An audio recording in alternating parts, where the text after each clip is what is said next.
because I was only in third grade, and you hit a point, where this happened, and it was like, oh man. And then you're a third grader who shouldn't be thinking these deep things, but you were.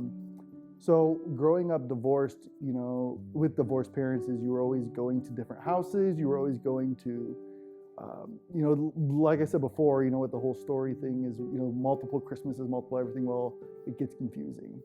And when I was in elementary school, I would take one bus to go to my dad's. I would take one bus to go to my mom's.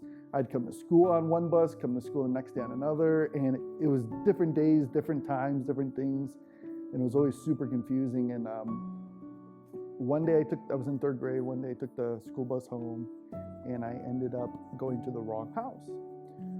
Well, this was before cell phones were big or, all that. So I obviously didn't have a cell phone or anything. And I remember sitting in front of my mom's apartment, and I was like bawling my eyes out, crying like, oh man, I took the freaking wrong bus. No way to contact anybody. And then I was super scared of everybody, that would come by and ask for help. So, I was always like, no. And I sat there for hours. And then eventually this couple that lived in a couple floors above us came and helped me, and they was able to get hold of my mom. But I remember sitting there, and I'm just like, man, I never want my kids to go through this. This is like so terrible. It's rough. Growing up with divorced parents is rough. Growing up with divorced parents, you really don't think about how the impact it does have on you. I look back, and looking back, especially as a teenager, I realized that I had the mentality I was fending for myself a lot. And a lot of kids I know that have divorced parents go through that. At least that I've talked to them about is, you do kind of feel like you're fending for yourself.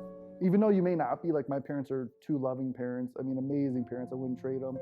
I was lucky enough to have a dad in the picture. It was a great for them, but I always felt like I was always trying to be accepted into things and be accepted by people. And I, going to counseling and figuring that out, it can kind of narrow it down to, not going to school and my friends talking about having dinner with their parents all together, and then me not having that, and kids at school talking about things they do with their parents together, and I never got to experience that. And those are definitely things that really hit you hard. It's actually kind of funny. I was playing on the church band, right? And at my old church, I was playing, and I just saw this girl out in the lobby or out in the crowd, I guess. I'm like, hello. And then I asked my buddy about it, and he kind of got us connected. And then went on a couple dates, and at that point, I'm just like, no, she's the one. She is the one. Back to that school bus story, I always said I never wanted my kids to go through what I went through or anything like that. And, Finn is going exactly through what I went through, pretty much identical. I met his mom a bunch of years back. I think it was like 5 or 6 years back at this point. Started dating, got engaged, got married, and when Finn was 6 months old, we got divorced. Yeah, so when you go through a divorce, I went through it from the kid side, with my parents.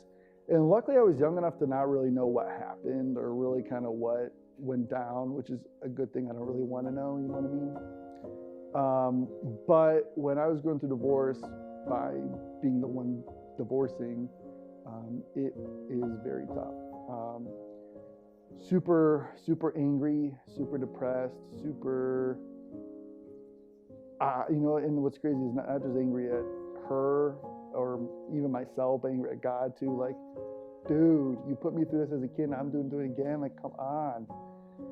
If Finn ever watches this video or, and I post on social media every once in a while, but if Finn ever sees this, the one thing I could tell him is thank you, because he played a big part in me getting to the point where I am now with everything.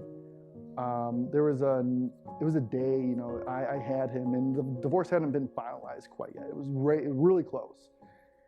And when you go through a divorce, you're super depressed. I mean, I like I told you before, I was like the prototypical depression. I had all the blinds closed, like dark in my house, just dark clothes, like sleeping all the dang time, tired all the time.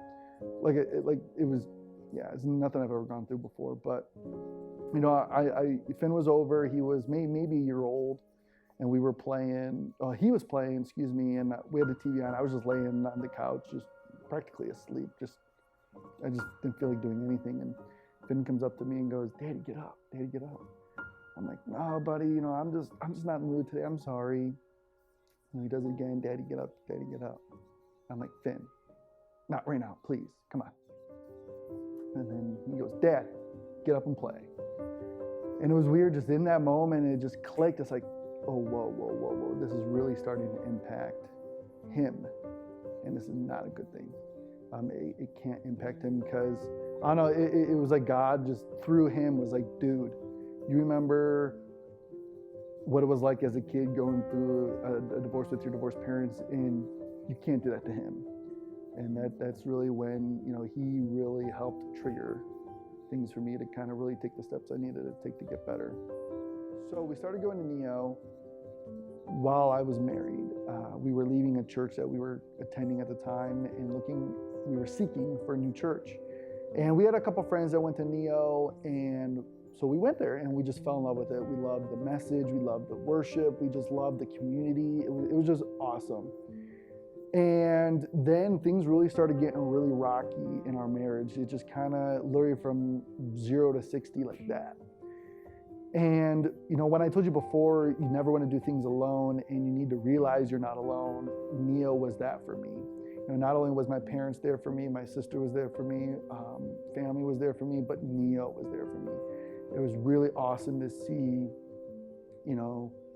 the community that we had, friends like Martin and, some other people in the church that really just came alongside and really helped walk me through the process and, really realized how hurt I was and just kind of let me be. Once you get to the reality of no matter what happened in the marriage, you can only control what you did and what you can do. And once you start there by forgiving yourself and going, hey, I wasn't perfect. It doesn't justify anything that may have happened, or it doesn't justify the divorce happening. But at least I know where I went wrong. Not only can you then take that information to another relationship and go, okay, well, now I'm a little more mature in this area, but you can then get to the point where you can forgive the other person. Once I got to the point of forgiving, my ex-wife for everything, I got to a point where I realized how hard it is to forgive, and to think about how God does that same exact thing for us on a daily basis is crazy. Because when you go through, so just think about it this way. So you go through something like I went through, or you go through such a tragic moment in your life, and you get to the point where you finally forgive somebody for however long it takes. Think about God does that for you like that. Like the process we have to go through to get there, God does it so much faster and so much.